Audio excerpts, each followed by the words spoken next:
하나님 말씀 나홈서 3장입니다. 나홈서 3장 1절에서 끝절까지 말씀 교독합니다. 1절 말씀 제가 먼저 받들어 봉독드립니다. 화 있을진저 피성이여 그 속에서는 계율과 강포가 가득하며 넉타이 떠나지 아니하는도다.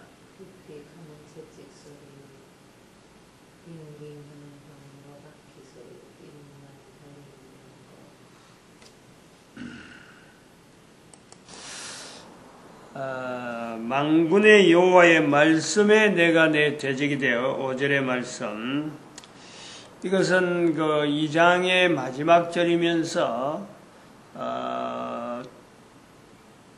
2장 1절에 있는 파괴하는 자 하는 내용을 이렇게 겨냥을 하고 있었습니다. 그런데 그것이 이제 3장에 들어와서는 이 파괴하는 자가 어떻게 나타나느냐, 구체적으로 물론 2장에도 그런 내용이 있었습니다. 2장 3절에도 그의 용사들의 방패는 불다, 그 병거의 철이 번쩍인다, 그 병거는 거리에 미치게 달린다, 대로에서 이리저리 빨리 간다 하는 이런 모습을 보이는데, 이것은 마치 수세, 공격자에 의해서 수동적으로 하는 모습을 우리가 연상한다면은 3장에서는 좀 더 보다 더 구체적이면서 공격하는 자 이런 것을 나타내는 거예요. 그러니까 양쪽을 같이 나타내는 거죠. 계율과 강포가 가득하고 넉탈이 떠나지 아니하는 그 피성인데, 이 성에서의 이런 강포로 말미암아 휙휙하는 채찍 소리, 이 다른 사람들을 공격할 때 모습이에요. 니느웨가 다른 사람을 공격할 때 이만큼 힘이 있었다. 이것은 3장에서 나타나는 거고, 2장에서는 이런 성이 수동적인 자세로서 공격을 당한다, 이런 것을 한 성에서, 니느웨 성에서 우리가 같이 연상을 해볼 수 있는 겁니다. 충돌하는 기병, 번쩍이는 칼. 2장 3절에도 병거의 철이 번쩍이고 노송나무 창이 요동하느라. 칼과 창과 병거들이 주 무기가 되어 있을 때 나타나는 이런 모습인데, 이 니느웨가 성경에 기록되어서 묵시적인 내용으로서 오늘은 어떻느냐, 어느 나라 어느 형편을 이야기하느냐, 가장 먼저 살펴야 될 것은 내 자신이에요. 내 자신. 내 자신이 계율과 강포가 가득한 거죠. 내 자신이 아무리 참 개인은 그래요. 어릴 때 10살을 지나버리고 20살 지나고 10년 단위로 지나면 지날수록, 내 자신은 지나면 지날수록, 이 땅에 코로 숨을 쉬고 있는 동안에 시간이 지나면 지날수록 나는 하나님 앞에 대적의 자리에 가 있는 거예요. 그것을 내가 알게 된다는, 이 복음이래. 내가 알게 된 것부터, 그때부터 내가 내 속에 계율과 강포가 가득한 것을 내가 고백하지 않을 수 없는 거예요. 넉탈이 나를 떠나지 않는 거예요. 개인인 거예요, 개인. 니느웨의 이런 모습을 보면서 묵시로 남긴 글이 있으니까 이것이 바로 내 모습이구나 하는 것을 찾아내는 것에서, 내가 지금까지 그러면 열심히 살아오면서 휙휙 채찍 소리, 갱갱하는 병거 벽기 소리, 뛰는 말 달리는 병거, 이건 내가 열심히 사는 거예요. 최선을 다해서 남들이 본다든지 주변 사람들이 본다든지, 저 사람 잘한다, 참 이렇게 칭찬 듣는 여러 형태가 내한테 주어지는 거예요. 잘하는 거지. 휙휙 채찍 소리 내려고 훈련을 많이 했고, 갱갱 병거 소리 타려고 예를 많이 썼어요, 그동안.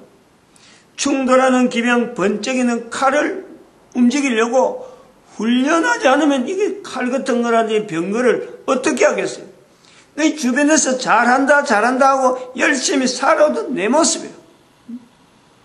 그러나 그 속에 계율과 악독이 가득하고 넉탈이 떠나지 않는 거예요. 넉탈이란 것은 늘 그 번뇌. 내가 다른 사람보다 잘 돼야 되는데, 다른 사람이 가지고 있는 그 어떤, 소망, 좀 이렇게, 어떻다, 좀 이렇게, 형식으로 비교가 되는 게 있다. 그럼 나는 그보다 더 잘 되려고, 궁리하고, 무너뜨리려고, 상대되는 사람에 대해서 얼마든지 내가, 잘할 수 있는데, 왜 내가 이 정도냐 하는 이 비교의식 속에서, 이게 지금 나타나잖아요. 중학생이 그래, 우리나라에 그래, 어제 뉴스에 그렇더라고. 중학생이 자기가 전학 갔다고 전학 보낸 학교에 불을 지른다는 중학생. 중학생 개화에 몇 살이에요? 14살, 15, 16. 이 사이가 중학생. 맞나? 14, 15, 16. 맞지? 아니, 어떻게 그럴 수가 있느냐, 이거지. 그러니까 이게 지금의 나이가 그랬을 때 어떻게 그럴 수 있느냐? 학교라는 것은 갈 수만 있으면 우리 때는 그래요. 학교라는 것에 중학교에 들어가려고 시험을 치는데 중학교 시험 치고 떨어지면 이는 노가다다. 그 있는 거예요. 머릿속에 어릴 때 부모님들이 옆에서 이야기하는 이야기를 듣고 학교라는 것은 부모님들도 학교 보낼 적에는 아주 이거는 정성스럽게 보내는 거예요. 얼마나 정성스럽게. 다른 데 모르지만 학교 간다 그런 말 다 일시새끼나고 그 일에 지원을 하고 그랬다니까. 학교 간다 그러면. 근데 중학생이 전학 보냈다고 불을 지르. 학교에 불을 지르. 가면 갈수록 더한 세월인 거예요. 내로부터 넉탈이 가득하다. 그래서 이런 넉탈이 어느 날인가 내가 살아온 것에서 바로 파견자의 목소리라 하는 것이 내가 작용했구나. 중학생이 어떻게 그럴 수 있어? 중학생은 못하지만은 사탄은 그보다 더한 일 얼마든지 가. 시대 가면 갈수록 연령대가 자꾸 낮아지는. 40, 50년도 안 됐는데 벌써부터 저렇게 차이가 나는데 앞으로 1000년은 어떻게 지낼 거냐. 이걸 우리 염두에 둬야 돼요. 헬라 문화라고 하는 이 분명한 어떤 개체를 객관을 시켜놔야 되고 내 개인에게서 내가 파괴하는 자였구나. 바로 내가 피성이구나. 내가 바로 넉탈하는 모습에서 파견자의 목소리 속에서 내가 살았구나. 내 개인에게서. 그리고 우리 국가, 우리 사회, 내가 속해 있는 가정 전체가 나쁜 쪽의 영향을 받고 있다. 잘 되는 쪽의 영향을 받으려고 애를 쓰지 아니하고 가만히 있었기 때문에 내가 아무런 어떤 거기에 대한 대응을 안 하고 객관적인 어떤 상대를 내가 염두에 두지 않았기 때문에 나는 가만히 있는 거예요. 가만히 있다 보니까 당하는 것이라고는 파견자의 목소리란 말이에요. 그 파괴하는 자가 있다. 내가 지금 하나님 앞에 원수된 자리에 있다. 이것 자체로 하여금 본인으로 하여금요 바른 방향으로 나아가고 그럼 내가 이것을 뭘 할 거냐? 자기의 행동. 내가 어떤 뭔가 해야 될 일. 이거는 모든 인간들에게 고유하게 다 요구되는 거란 말이에요. 가만히 있어서 안 되는 거예요. 탈취하는 자. 천국은 탈취하는 자의 것이다. 가만히 있어야 되는 게 내가 나아가야 되는 내가. 어떠한 내가 반응해야 된단 말이에요. 파견자의 목소리에 대해서 이걸 꺼내야 돼. 그럴 만한 힘이 있느냐 없느냐는 일단 둘을 체크해놓고 일단은 내가 반응해야 된다. 중학생이 왜 그러느냐? 벌써 그거는 사춘기를 지나는 거예요. 사춘기 되기 전에는요.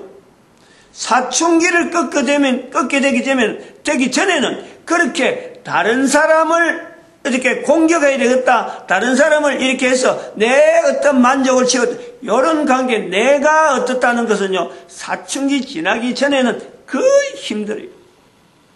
다른 사람하고 관계에서 내가 이를 괴롭혀 내가 보복해야지. 내가 어떻게 해야지. 내가 그래서 내가 상대하고 비교해가지고 이렇게 대항하는 건요. 사춘기를 지나야 되는 이 사춘기라는 게 모든 사람에게 다 있는데 바로 여기서 나와 너 내 자신의 정체성에 대한 분명한 구분을 하는 것이 이게 사춘기란 말이에요. 그런데 이 사춘기 때에 나를 만드신 하나님 쪽으로 나아가지 못하게 하는 문화, 근본적으로 우리가 이 문화에 대해서 대항을 해야 된단 말이에요. 하나의 문화적인 요소로 있단 말이에요.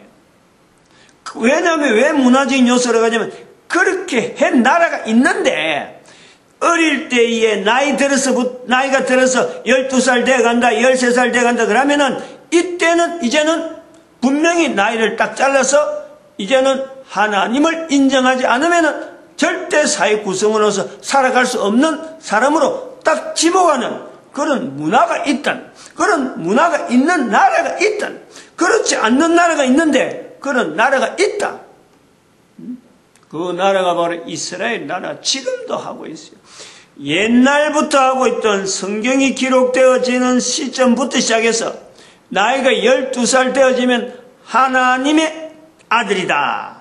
이렇게 해서 성년식을 오래전부터 해서 부모가 어쩔 수 없다. 이때부터는. 그때가 바로 사춘기가 생기는, 사춘기가 발동하는 때니까 하나님 앞에서의 사람이다. 이렇게 해서 구별하는 거예요. 우리는 그런 문화가 없잖아. 그러면은 사회에서 일어나는 여러 문제들이 왜 이런 문제가 일어나느냐? 궁극적으로 인간이 가져야 될 기본적인 자세에서 하나님 앞에서 인간에 대한 이 환경을 인식시키는데 우리 사회가 전혀 준비가 되어지지 않은 거예요. 그러니까 우리 사회가 피성인 거예요. 바로 파괴하는 자에 의해서 헬라 문화에 의해서 이게 철저하게 막혀져 있는 거예요. 헬라 문화, 지금에 보면은 대부분 사람들이 헬라 문화, 그리고 앞에 좀 더 나아가면은 기존에 가지고 있던 우리 민족에 가지고 있던 하나님 앞에 나아가려고 하는 그 문화 자체를 무너뜨린, 뭐 중국 문화라고 우리가 핑계 대려고 하면 그까지 갈 수 있죠. 핑계 대려면은. 중국 문화에 대한 사대주의 사상에 의해서 중국과 같이 있으면서 우리가 그 문화를 덮인 거예요. 근데 본질적으로 우리에게는 근본적으로 나아가면은 홍익인간이라는 분명한 개인에게 있는 모든 사람들이 다 인식할 수 있는 우리 단어 계속해서 남겨진 그 단어가 있음에도 불구하고 이걸 놓치는 거예요. 이거를 지금 열방의 선지자라 하는 단어로 가지고 다시 회복시키려고 하는, 열방 속에 있으니까 열방의 선지자라 하는 그 단어를 통해서 회복시키려고 하는 그런 구성이 있다. 이 때가 되었어요. 때가 되었어. 지금에는 이거 뭐 교회 나오고 안 나오고 이것 자체가 아니에요. 뭐 종교가 어떻다 이런 거는 이야기할 계제가 못 되는 거예요. 종교 이야기 나오는 것은 만군의 여호와 하나님 또 홍인간 이런 우리 대한민국의 역사를 모를 때에 대한민국 사람이 아이고 불교도 종교고 기독교도 종교고 천주교도 종교고 뭐 개신교도 종교고 종교 중에 하나를 유교도 종교고 종교라는 구분으로서 지금 받아들이는 이런 자체는요, 어찌 보면 미개한 어떤, 미개라는 것은 글을 못알아서 그런 것보다도 전체 시대에 하나님을 모르는 사람들이 하는 소리, 하는 평, 하는 어떤 구분, 그런 속에 있는 거지. 근본적으로 모든 인간이 하나님 앞에서 지금 다 고백해야 될 때가 되었는데, 아직까지 뭐 종교 이야기를 하고 앉아갖고, 아직까지 무슨 교회 나가 있어 뭐 어떻게, 참, 우리가 얼마나 지금 후져 있는지 몰라요. 내가 그런 거를 지금 텔레비전에 있는 텔레비전에서 나왔던 내용 한마디를 하나를 가지고 연결시키려고 지금 그러니까, 그 사건 다루는 텔레비전 뉴스 오케이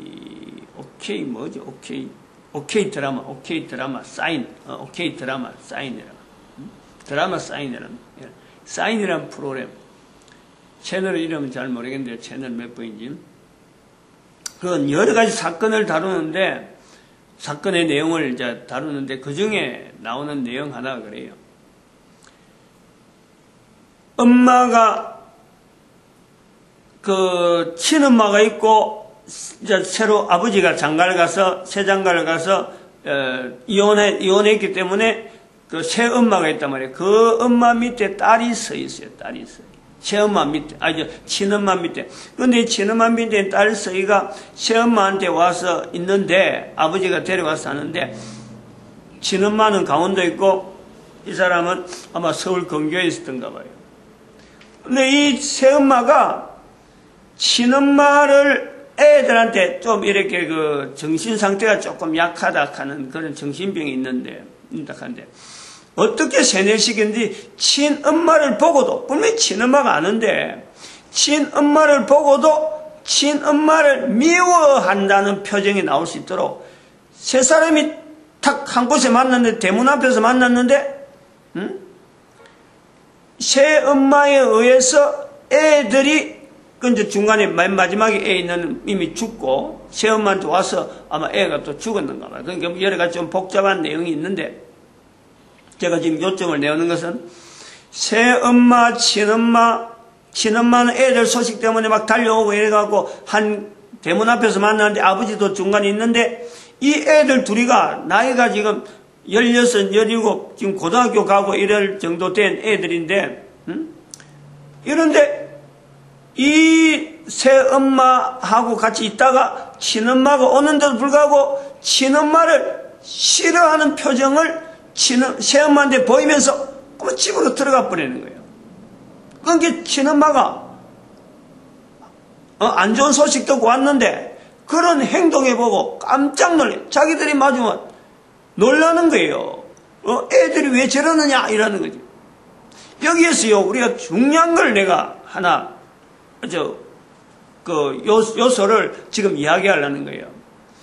우리가 지금 현재 있는 지금 현재 상황 자체가 마치 그 애들 둘이 새엄마 사이에 있어갖고 새엄마에서 계속해서 친엄마를 싫어한다, 친엄마를 미워하는, 그 미워하지 않으면 뭐 때리고 이러니까, 그리고 개처럼 행동하게 만들고 이러니까 얘들이 멀쩡한 애들이 개 행동을 하는 거고, 멀쩡한 애들이 엄마를 멀쩡하다 하는 건 좀 행동이 조금은 비정상적으로 나갈 수 있는 수준이 낮은 거예요. 엄마를 친엄마를 보고 기뻐하는 마음이 있으면서도 새엄마가 옆에 있으니까 친엄마를 싫어해서 마치 떠나는 것처럼 멀쩡하게 있으면서 애들이 들어가 버린단 말이에요.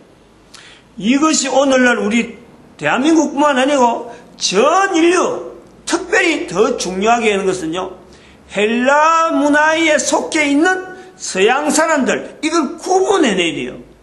헬라 문화가 서양 사람들을 나름대로 참 인간의 어떤 위치에서 새엄마와 친엄마 사이에 있으면서 친엄마를 싫어하는 것처럼 결국 그 새엄마가 이제 경찰서 들어가게 되는 이유가 뭐 좀 나중에 나옵니다만 파견자의 목소리에 의해서 헬라 사회라 불려지는 이 서양 사회 전체적으로 이 사람들이 친엄마를 떠나 있는 사람으로 이걸 우리가 분리시켜줘야 내 자신에 대한 것도 우리 전체 사회가 지금 현재 헬라 문화에 의해서 찌들어 있다.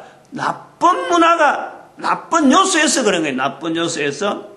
헬라 문화의 나쁜 요소. 어떤 부분의 나쁜 요소냐?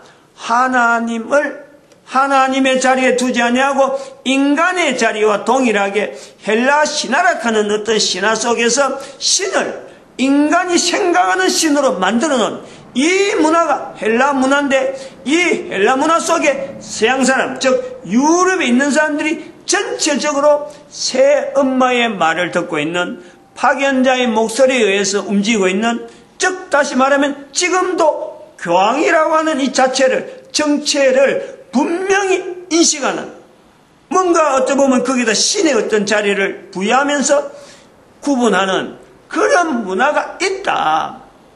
요 영향에 의해서 지금 전 세계가 천주교라고 하는 이 구조가 각 나라에 들어있고, 또 천주교가 없는 나라에서도 학교라고 하는 학교 제도에서, 교육 제도에서 모든 평정되어지는 문화 일괄적인 이런 여행이 하나님이 없는 내용, 교육 자체가 구조 안에 그렇다. 커리큘럼이나 모든 부분에 하나님이 없는, 전혀 언급이 안 돼도 얼마든지 학습이 되어지는 이런 문화, 이게 헬라 문화고 바로 이게 파견자의 목소리야. 그런 데서 교육받아 나와보니까 사춘기가 돼도 학교에 들어서 자기가 있었던 학교에 불을 지른, 학교에서 불을 지른 애가 사회 다음에 나이 들어가지고 국가를 위해서 여 안에서 코를 숨을 쉬고 사회가 주는 여러 가지 조건을 다 누리면서도 보험제도나 여러 가지 자기 기술을 가지고 이 국가에 해를 끼치는, 사람을 죽인다든지 국가에 대적되어지는 이런 행동은 얼마든지 예상이 되는, 앞으로 그런 사람들이 더 많아질 것 같은 이런 걸 두고 지금 무방비 상태로 나는 괜찮지, 나는 아니지, 어떻게 이럴 수가 있어? 어떻게? 오늘 또 이야기 나오는데, 오늘 이제 9월 3일 날 박근혜 대통령이 이제는 천안문 위에서 어떤 모습으로 나타날지 모르지만요, 그 모습을 바라보면서 지금 여기 나오면서 어제 1장에 내가 그 여인의 모습이 아름다운 소식을 보고 화평을 전하는 자의 발, 이 부분에서 사실 연결할 것은 어선 여인이란 말이에요. 여인. 그러니까 1장에서 어선 여인의 선지자가, 선자라 하는 그 자체가 아마 선지자 선자가 아닌지 모르겠어요. 제가 그렇게 알려고 하고 있어요. 그래 2장에서는 왕후란 말이에요. 왕후. 정명대로 왕후. 그 왕후란 말이에요. 뭔가 모르게 우리 편, 우리 쪽이 악운 편인데 3장에서는 악한 편이에요. 악한 편. 마술의 주인된 아름다운 기생, 여인이 바뀌어가는 거예요. 여기서 우리가요, 박근혜 대통령의 자리를, 어선의 자리를 두는 2장의 자리에까지 와서 우리가 3장을 내다보는 이 어떤 첫 현상으로 모든 국민들이 그 자리에 선 대통령을 통해서 온 인류에 구원되어져야 될 우리 민족의 자리, 보잘것없는 여인 같은데 바로 이것이 보잘것없는 여인이 아니라 전 세계에 어떻게 보면 희망을 줄 수 있고 모든 사람에게 홍익 인간을 나타낼 수 있는 어떤 상징적인 자리를 봐야지, 다른 사람 눈으로 본다고 해서 우리도 그거가 영광이니 우리 중국과의 관계가 어떻게 되고 미국과의 관계, 이런 따위에 비교하지 않는 그런 날이 되길 바라요. 그런 행사가 되길 바라요. 마치겠습니다. 기도드립니다. 할렐루야.